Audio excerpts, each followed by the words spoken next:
Кайрылуу күн кырметтүү студенттер. Менин есимим Байзымбеков Нурдалет. Мен МТ жобасынын және Букетов университетинин 3-курс студентимин. Бүгүн биз Карача айынын сабжект тестин талдайтын болобуз.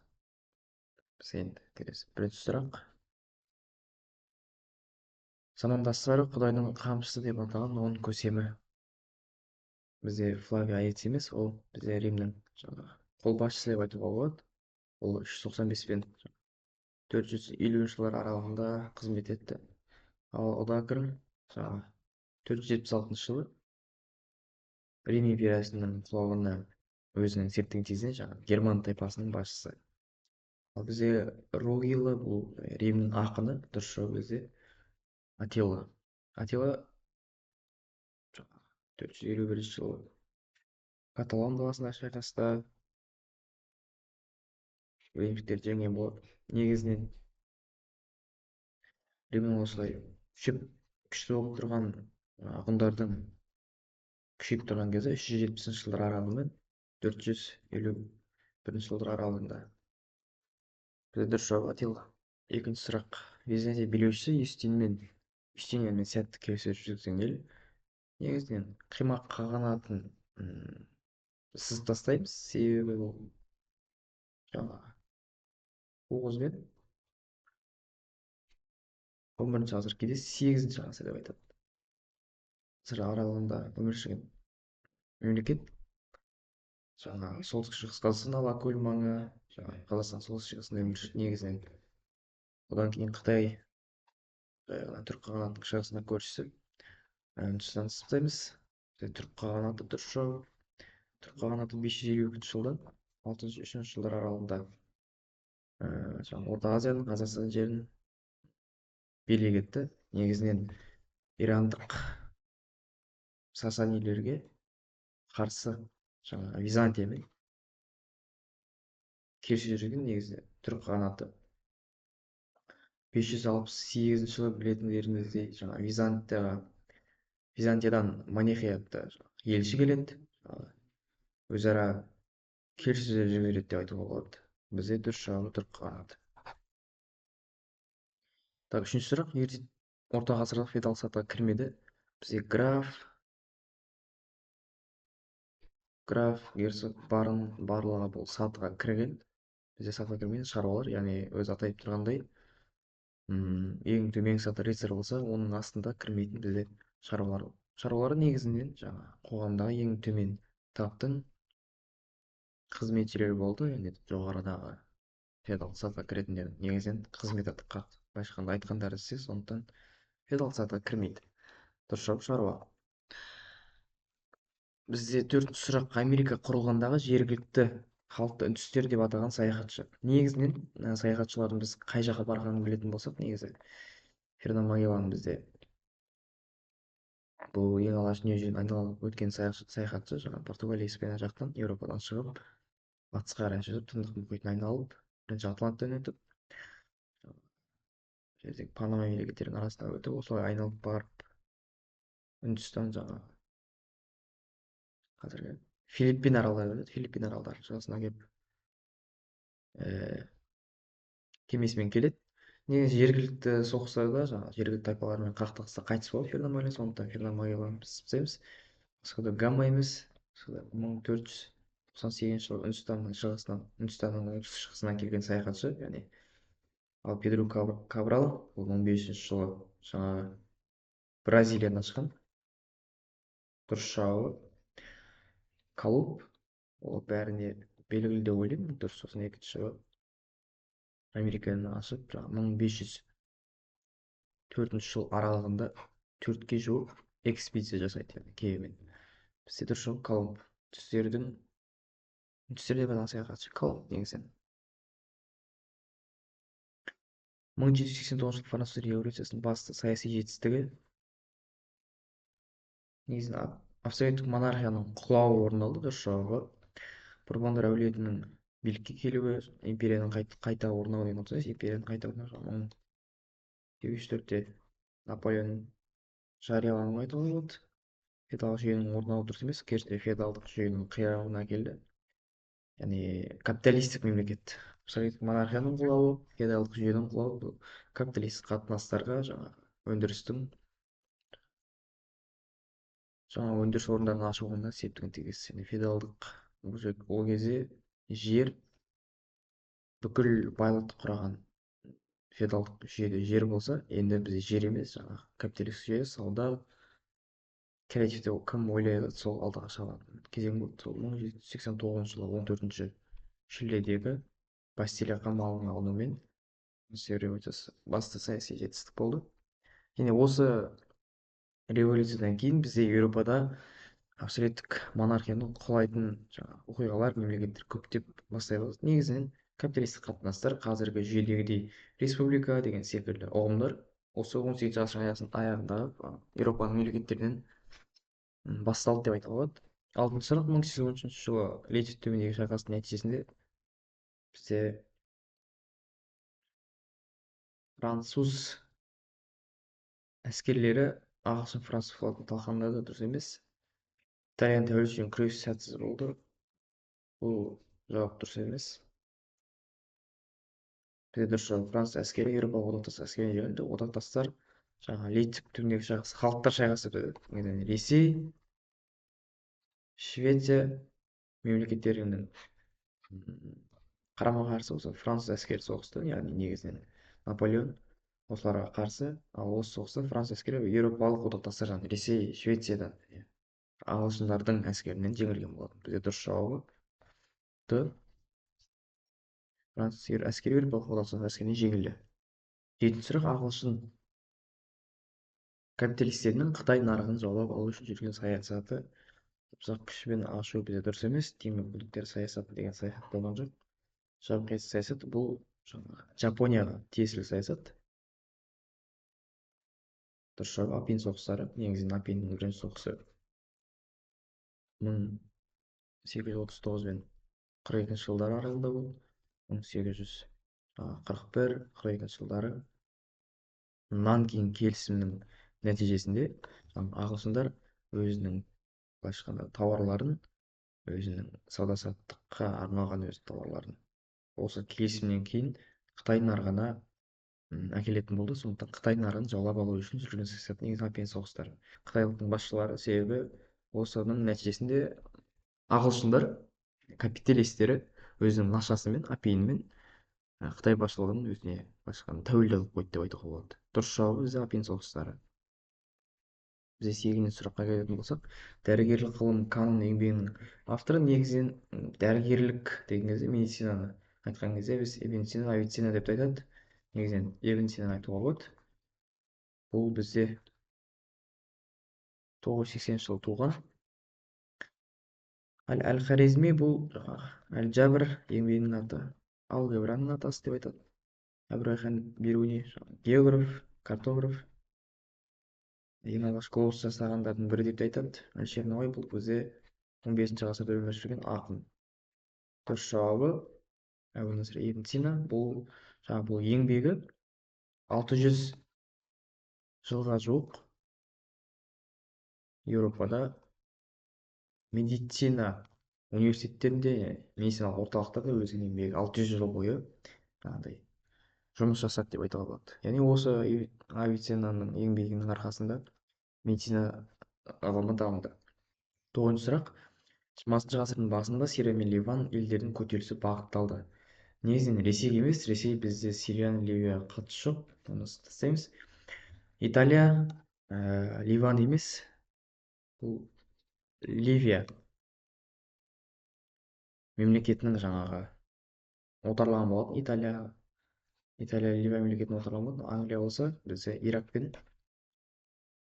Палестинаға өзінің отаршылық саясат жүргізді. бізде дұрыс жауап Франция. себебі Франция 1920 мен 1946 жылдары Сирия мен Ливанға мандатты алған болатын. яғни осы екі мемлекетті отарлықта өзінің құрамына қосқан болатын. соның нәтижесінде бізде 1925-1927 жылдары Друз деп аталады тарихта. Друз деп аталады. көтеріліс орын алды. үлкен қатысқан, көбірек адам қатысқан. Сирия елдерінің көтерілісі негізінен Францияға қарсы бағытталды.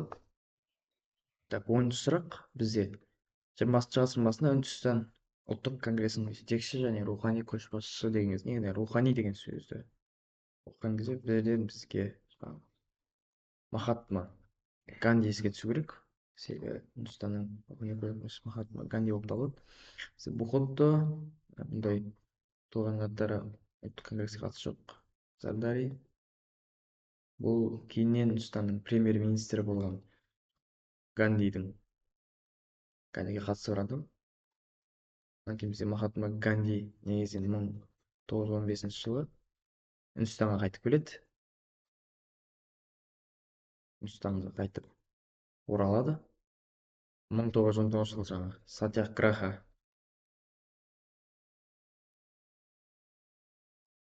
қозғалысы орын алды. Негізінен бізде Махатма Гандидің өзінің идеясы болды. Бұл күш көрсетпей қарсыласу, жаңағыдай физикалық байланыссыз, қатты көтеріліссіз бейбіт түрде қарсыласу арқылы Үндістанның тәуелсіздігін алу болып табылды. Одан кейін 1930 жылы түз шеруі, жаңағы үнді мұхитына барып тұз теру, яғни ағылшындардың өзінің сататын тұздары, Англиядан алып келген тұздарды алып келгеннен кейін Үндістанның халқы бейбіт түрде жай ғана тұз шеруіне шықты.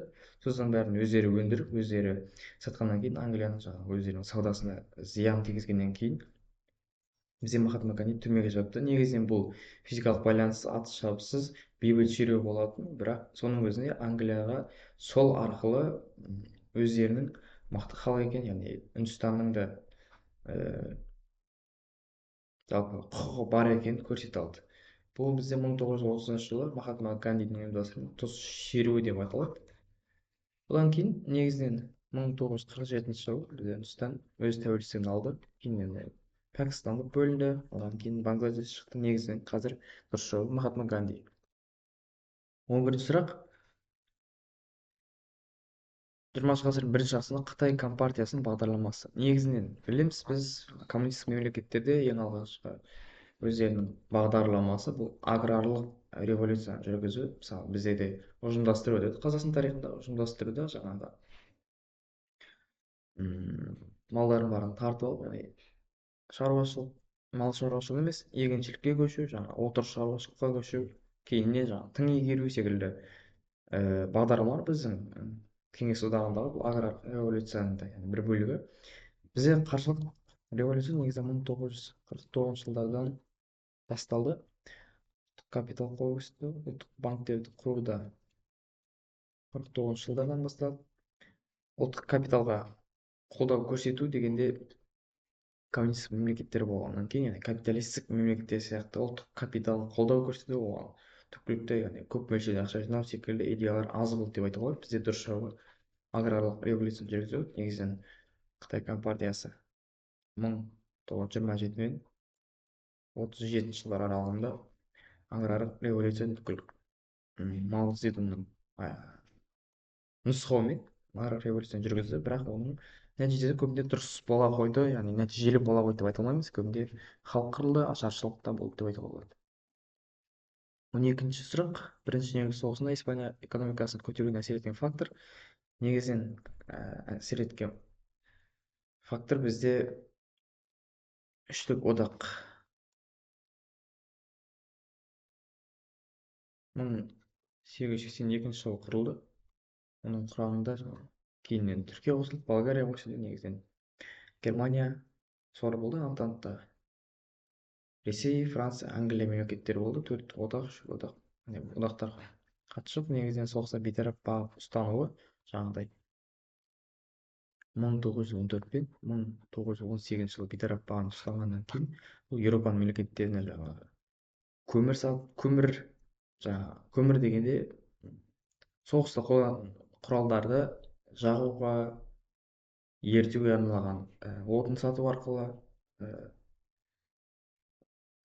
аптека деп айтады, сондай дәрілерді сату арқылы және автоматтарды, құралдарды, қару-жарақты сату арқылы өзінің экономикасын біршама көтеріп алды. Негізінен көтерілуіне әсер еткен фактор бізде соғыста бейтарап бағыт ұстанып өзінің тауарларын соғысқа әртүрлі мемлекеттерге сатып отырғаннан экономикасы көбейді. 13-ші сұрақ, бізде Париж конференциясының басты мақсаттарының бірін анықтаңыз. Негізінен кеңестік Ресейге көмек көрсету, бұл логикалық тұрғыдан дұрыс емес. Жауап беріп тастаймыз. Осман империясынан айырылған жерлерін қайтару, керісінше бізде Осман империясынан айырылған жерлерді бөліске салып, оны мемлекеттер, еуропа мемлекеттері, Париж конференциясында басты рөл ойнап отырған мемлекеттер осы Осман империясының жерлерін өздері бөліске сатып алды. Жеңілген мемлекеттердің отарларына тәуелсіздік беру ол мүлде болмады. Бізде дұрыс жауабы отар елдерді қайта бөлісуге салды дегенбіз. Париж конференциясы сырттай соғысты тоқтатып, әділ түрде жаңағыдай тиесілі өзінің тәуелсіздік тиесілі мемлекеттерді беру керек екенінің орнына отар елдерді қайта бөлісті.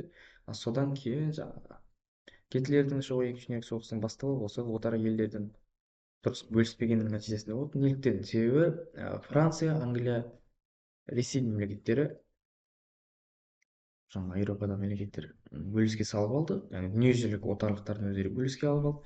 Ол кезде Германия бірінші дүниежүзілік соғыста жеңіліс тапқаннан кейін оның былайша айтқанда отары болмады. Басқа мемлекеттердің артта қалып қойды деп айтуға болады. Сондықтан Германияның ол кезде экономикасы да әлсіреді, халықтың жағдайы, әлеуметтік жағдайлар өте нашар болды. Сондықтан кейін екінші дүниежүзілік соғыстың басталуына осы конференциялар, жаңағы дұрыс бөліске салмау секілді көптеген факторлар әсер етті. Төртінші сұрақ, 1938 жылы Австрияның Германияның құрамына қосылуының атауы бізде блицкриг емес, блицкриг бізде қауырт соғыс, қалқан соғысы деген мағына береді. Австрия емес, басқа мемлекетке тиесілі болған болады. Ал ландтанк дегеніміз бұл Австрия, жаңағы Германия секілді мемлекеттердің парламент сияқты аталып айтылады. Интервенция бұл саяси интервенция болса, мемлекеттердің соғысына бір белгілі мемлекеттің басқа мемлекет соның ішкі ісіне, ішкі саяси ішіне араласуын бізде интервенция деп атайды. Дұрыс жауап бізде Аншлюс, бұл 1938 жылы 12 наурызда Аншлюс деп аталатын жоспары бойынша Австрияны өзіне қосылады. Дұрыс жауабы Аншлюс. 5-ші сұрақ, Монро доктринасының ақш-тың сыртқы саясатына әсері. Еуропалық елдермен сауда келісімдерін тоқтау біз дұрыс емес. Бізде керісінше сауда тоқтаған жоқ, сауда жанданды. Сауда ешқашан тоқтаған жоқ, себебі ақш капиталист мемлекет, ал капиталист мемлекеттің ең бірінші шарты бұл сауда. Латын Америка елдерін отарлай бастауы жоқ, бұл да дұрыс емес. Бізде отарлық экспансиялық саясатының басталуы бізде ақш еуропа мемлекеттері сияқты қатты отарлық экспансиялық саясатты жүргізеді, сондықтан бұл жауап дұрыс емес. Дұрыс жауабы Д. Бізде Монро, ақш президенті 1923 жылы Америка америкалықтар үшін, Еуропа еуропалықтар үшін, және Америка Еуропа ісіне араласпасын, Еуропа Американың ісіне араласпасын атты өзінің жарлығын шығару арқылы отарлы емес оқшаулану саясатының негізі қалана бастады. Бұл негізінен 19 ғасыр жаңағы басынан 20 ғасырдан аралығын қамтыды. Дұрыс жауабы оқшаулану саясатының негізін қалануы. 16-шы сұрақ, бірінші Петрдің сыртқы саясаттағы басты мақсаты. Бізде басты мақсаты бұл Балтық теңізіне шығу болды. Негізінен Петр 1682 мен 725 жылдар аралығында билік етті. Оның солтүстік соғыста жаңағы 721 жылдар аралығында солтүстік соғыста жеңіске жетуі, өзінің Балтық теңізіне шығарылды. Жерді аумағы бұл Ресей мемлекетіне алыстау жерде, сондықтан кейін Балқан жүрген жоспарда болды, бірақ ол кейіннен 18 ғасырларда болды, бірақ бұл жүзеге аспады. Қара теңіз жауабы дұрыс емес. Бізде Балтық теңізіне шығу. Дұрыс жауабы В. 17-ші сұрақ, 19 ғасырдың аяғында Қытайдың Шандун провинциясын ықпал ету аймағына айналдырған мемлекет. Бізде Жапония емес. Дұрыс жауабы Англия бізде кейіннен ықпал ете бастады. Негізі Ресей бізде 1898 жылы порт арту деп аталады жерді ықпалат аймағына айналдырды. Негізінен бұл 1890 мен 1900 жылдар аралығы Қытайды бөліске салу кезеңі деп аталады. Қытайды қайта бөлісу, Қытайды саудалау секілді. 1890 мен 1900 жылдары Қытайды қайта бөлісу деп аталатын тарихтағы кезең болып табылады. Бізде дұрыс жауабы Германия. 1897 жылы Циндао портында, яғни Шандун провинциясының ықпал аймағына айналдырды. Дұрыс жауабы Германия. 18 сұрақ. Ресейде басыбайлылық құқық жойылған жыл. Бізде осы жылдарда негізінен екінші Александр билік құрған болатын. 1856 жылы Қырым соғысы аяқталғаннан кейін реформалар жүріп жатты, бірақ баспай құқығы әлі жойылған жоқ еді. 1847 жылы бізде шаруаларға өзін өзі сатып алу жеңілдеді, яғни өздері белгілі бір нәрсені сатып алуға деген өздерінің құқықтары пайда болды 1847 жылы, бірақ баспай құқықтар жойылған жоқ. Дұрыс жауап енді баспай құқығы 1861 жылы жойылған болатын. ақш-тағы жаңа бағытының әлеуметтік реформалар аясында енгізілген мемлекеттік жүйелердің бірі. Бізде әлеуметтік реформалар аясында негізінен 1933-39 жылдары билік еткен Рузвельт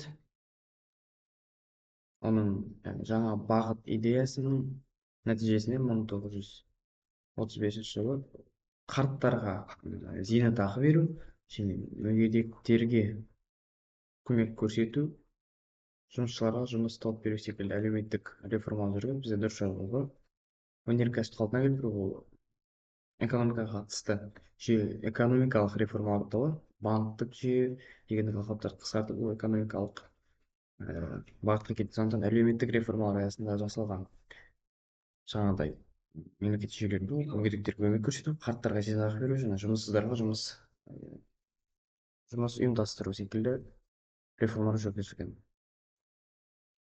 20-шы сұрақ. Бірінші дүниежүзілік соғыстан кейін Германияның репарация мәселелерін біржолата шешкен жоспар аталу. Бізде тайфун емес, ол КСРО-ға қарсы кетілетін жаулап алу саясаты Барбаросса деп аталса, Мәскеуді жаулау саясаты бізде тайфун деп аталады. 1941 жылы ленд-лиз бұл ақш-тың Еуропаға қару-жарақ сату бағдарламасының атауы Маршалл жоспары. Бұл 1948 жылы қабылданған. Екінші дүниежүзілік соғыстан кейін әлемдік тыныштықты, бейбітшілікті қалпына келтіру, жерлерді дұрыс бөлу секілді мәселе қарастырылған. Бізде дұрыс жауабы Юнг жоспары. ақш-тың банкирі 1927 жылы Юнг Оуэн бізде Германияға қарсы репарация мәселені біржолата шешу жоспарын қарастырды. Оның жоспарында 1988 жылға дейін Германия қарызы төлеуге мүмкіншілік алды. Жаңағы салықтары, экономикалық қысым көрсетулері жеңілдеді, былайша айтқанда. Негізінен Германияның ары қарай экономикасын қалыпты мөлшерде, яғни бұрынғыдай көтеріп алу мүмкіндік туғызды. Бірінші сұрақ. 20-шы ғасырдың бірінші жартысында жаулаушылық жоспары қарастырылған Танака меморандумы қабылданған мемлекет негізінен бізде Жапония, Үндістан, Қытай, Непал мемлекеттері жатпайды. Жапония себебі 1920 жылдары Танака меморандумы қабылданды. Танака Ичи басшысы Манчжурияны жаңағы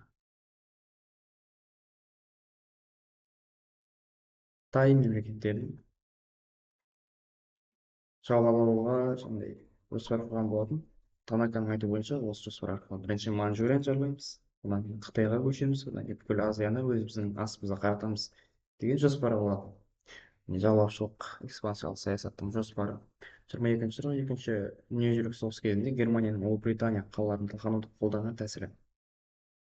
Негізінен жау әскери күштер қолдану болмады, себебі бізде Германия осы жерде болсын, это Франция, Испания, Португалия мемлекеттері, бізде Британия аралы ортасында су бар былайша айтқанда. Жаяу әскери күштерін қолданып оны жеңе алмады. Партизан әскер жіберуге дәл осыған ұқсайды. Партизан әскер жіберу бұл кеумен бару керек, оны англияқтар күтіп алды деп айтуға болады. Теңіз күштерін пайдалану басында болды, бірақ негізін ұлыбритания қалаларын талқандауды да қолданған тәсілге жатпайды. Негізінде дұрыс жауабы күнделікті бомбалау, себебі 1940-41 жылдар аралығында Лондон, жаңағы Манчестер, Бирмингем Бирмингем қалаларын күнделікті бомбалау арқылы күні-түні бомбалап, ақш ұлыбритания билігін түзеп бүктіруге осылай жасады, халықты қорқыту арқылы, бірақ ол іске аспады. Күнделікті бомбалау бізде дұрыс жауабы. 23-ші сұрақ, Заратуштраның қасиетті кітабы бізде Авеста, себебі Танах, тағы еврейлердің қасиетті кітабы Библия, бізде христиан дінінің қасиетті кітабы көне өсиет деген жатпайды. Авеста бізде біздің заманымызға дейінгі бір мыңжылдықта қалыптасқан дін. Авеста оғаздаушы Заратуштра, зороастризм деген дінді айтуға болады. Ол біздің ежелгі Иран аумағындағы Орта Азия халықтарының ежелгі діні болсын болады. Дұрыс жауап Авеста. Біріккен ұлттар ұйымының бас ассамблеясының қызметін анықтаңыз. Барлық мүшелерден тұратын басқарушы орган. Денсаулық сақтау саласын бақылау, білім, ғылым, мәдениет мәселелерін басқару, бұл бізде жаңағы ЮНЕСКО комитет, еріктілер мүддесін қорғау деген басқа ассамблеяның қызметіне жатпайды. Денсаулық сақтау саласын бақылау бөлек. Бізде дұрыс жауап А. 193 200-ге жоқ мемлекеттер бар. Біріккен ұлттар ұйымының бас ассамблеясының қызметі негізінен барлық мүшелерден тұратын басқарушы орган болып табылады. Негізгі қызметі басқарушы орган барлық мемлекеттерден тұратын. Бізде енді мәтіндік сұрақтар 25-30 сұрақтар аралығында. Еуропа мен Америка елдерінде 20-шы жылдардың экономикалық өрлеуі ауыр дағдарысқа ұласты. Әлемдік дағдарыс 20-шы ғасырдың 20-шы жылдары орын алды. Негізінен осыған орай ақш-тың саяси қайраткері кеңшілік теориясын пайдалана бастады дейді. 20-шы ғасырдың 20-30 жылдарында жаңа бағыт бағдарламасымен алғашқы либералды реформалық жолын ақш басшылығы таңдады. Екінші жолда ол социалистік реформашылық жолы Франция мен Скандинавия елдерінің, жаңағы Швеция, Норвегия мемлекеттеріне тән болды. Ол елдер әлеуметтік бағдарламаларды іске асырды, демократиялық принциптер сақтай отырып, әлемдік экономикалық дағдарыстан шығудың социал реформашылық жолын таңдады. Ал бізде үшінші жолы бұл тоталитарлық нұсқа арқылы экономикасын көтеру жолына түскен мемлекеттер. Бізде Италия, Испания, Жапонияға тән болды дейді. Тотализм азаматтық қоғамның барлық жағын бір ортаға бағындырып, органдардың барынша күшейту тәртібі болды. Соңғы үш мемлекеттің Испания, Жапония, Италияның дейді ортақ ерекшелігі, олар елді жаппай милитаризациялау, яғни әскерилендіру арқылы дағдарыстан шықты деп айтуға болады. Бізде бұл жерде Германияны айтуға болады негізінен. 23-ші сұрақ, социалистік даму жолы қытайлық конституциялық ағымына жататын мемлекет дейді. Бізде Жапония емес, себебі социалистік даму жолын ұстанған мемлекет бізде негізінен Кеңес одағы болса, оған ұқсас бізде тек солтүстік Кореяда дұрыс жауабы солтүстік Корея, оңтүстік Корея бізде капиталист мемлекет, сондықтан солтүстік Корея болады. Бізде дұрыс жауап. 26-шы сұрақ. Ұлы дағдарыс атауына ие болған дүниежүзілік тарихтағы ірі экономикалық дағдарыс болған жылдар. 1928-30 жылдары болды, бірақ 30 жылдар аяқталған жоқ әлі де. 30 жылы басылып 36 жылға дейін созылған жоқ. Дұрыс жауабымыз дұрыс жауап да емес, себебі негізінен болған жылдар 19 пен 33 жылдар аралығында болды. Ірі экономикалық дағдарыс негізінен бұл ақш-та басталды. Дағдарыстан шығу жолында Америка президенті рузвельттің ұсынған жаңа бағытты бағдарламасын негізге алынған теория. Біз жаңа оқып өткендей, осыған орай басты және ақш-тың жазылып тұр, саяси қайраткері кейншілік теориясы пайдаланылса, бұл деген жаңа нарықтық экономикалық қатынастар жетілген, өзін өзі реттеуге болып табылмайды, яғни тек мемлекеттің белсенді араласуы арқылы экономиканы құтқару болып табылады. Мысалы, темір жол салынып жатады, ол темір жолды яғни мемлекеттің қаржысымен салдырады және оған жұмысшылар келеді, жұмысшыларға мемлекет өзі ақша төлейді, яғни жекеменшік. Мысалы, бір бай кісінің бір ғимарат салып, оған жаңағы қарамағындағы жұмысшыларға өзінің қалтасына ақша беру емес, мемлекет керісінше бір темір жол ғимараттар салуға ақша бөледі, оған жұмысшылар келіп ақша істейді, жұмыс істейді, оған мемлекет ақшасын бөліп береді. Бұл дегеніміз осы арқылы бір жағынан халықтың жағдайын, яғни халықтың қалтасын көтеруге, яғни ол кезде жұмыссыздық белең алды, сондықтан экономикалық дағдарыс болды. Екінші жағынан темір жолдың салынуы және екі жақты пайда болды. Сондықтан кейіншілік аталған теория бізде ақш-та орын алды. 28-ші сұрақ. 20 ғасырдың 30 жылдары экономикалық дағдарыстан экономиканы милитарландыру арқылы шыққан мемлекет. Жаңа біз өттік. Италия, Испания, Жапонияға тән болды.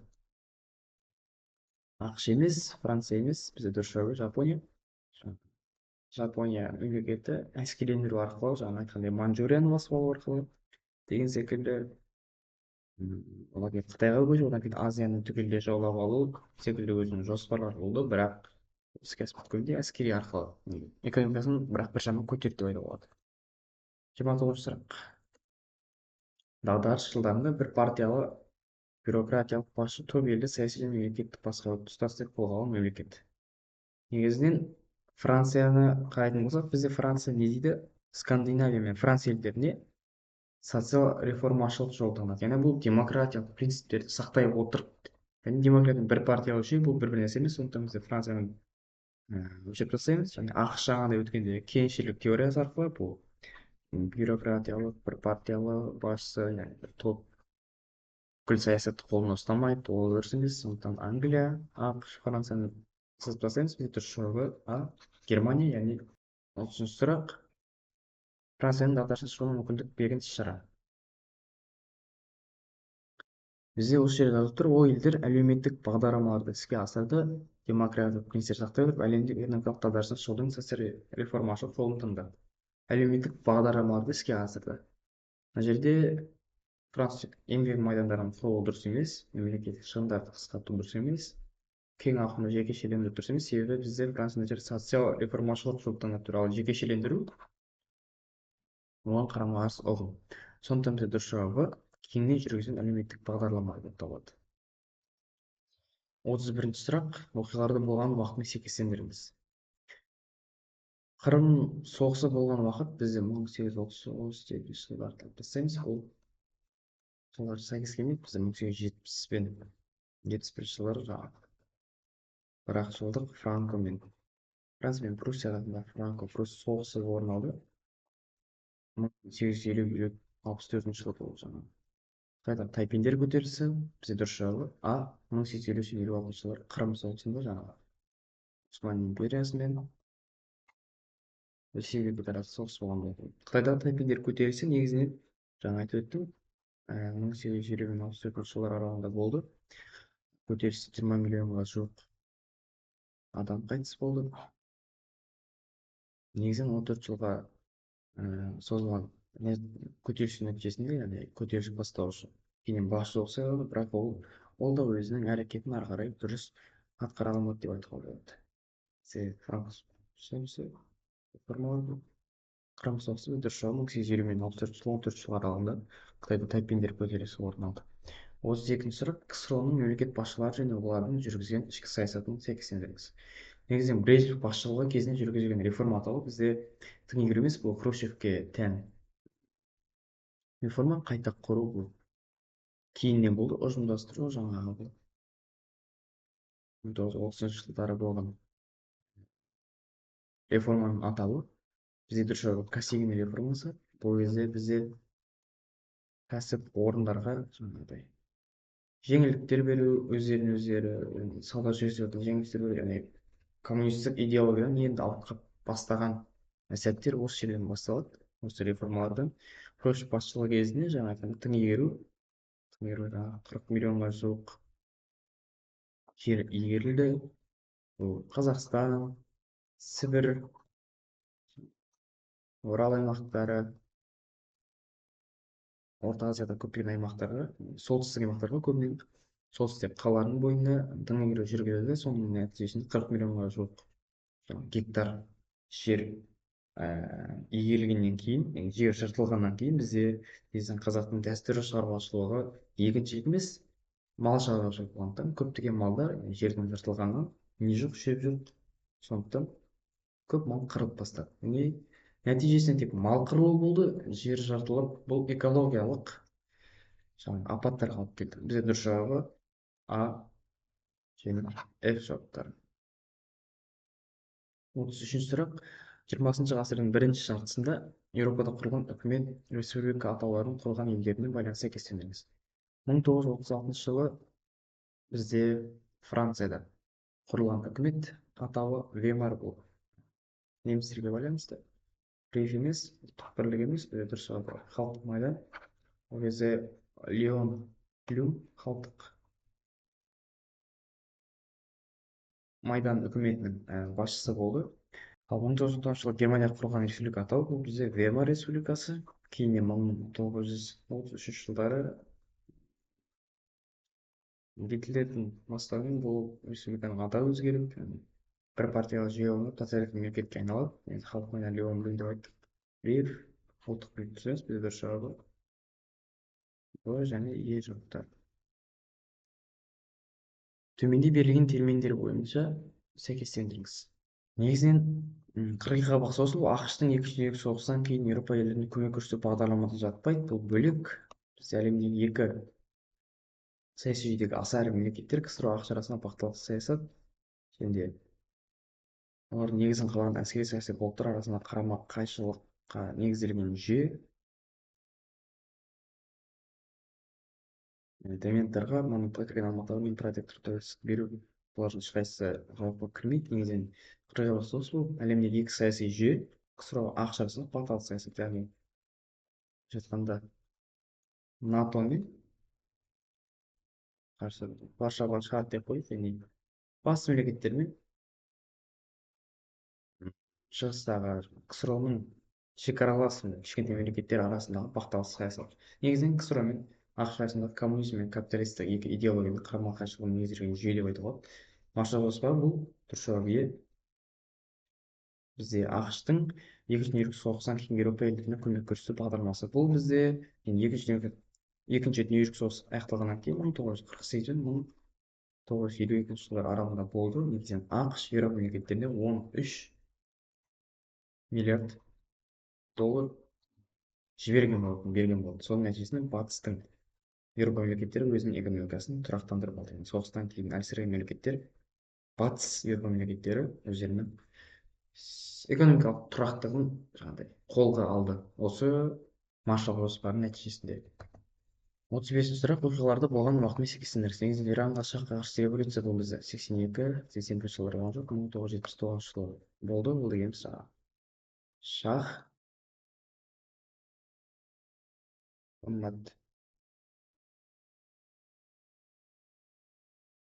Мұхаммед Риза Пехлевидің тақтан кетуімен Аятолла Хомейни билікке келуімен Иранға шаққа қарсы революция болып, Аятолла Хомейни билікке келді. Негізінен 1979 жылы шаққа қарсы революция басталды. Иран-Ирак соғысын басталған жылы 1980 жылы 1980 мен 1988 жылы Ирак президенті Саддам Хусейнге қарсы Иранға қарсы шекара мәселелерін желеу қылып соғыс ашып, 8 жылға жуық Иран-Ирак соғысы болып өтті. Дұрыс жауабы А және F жауаптары.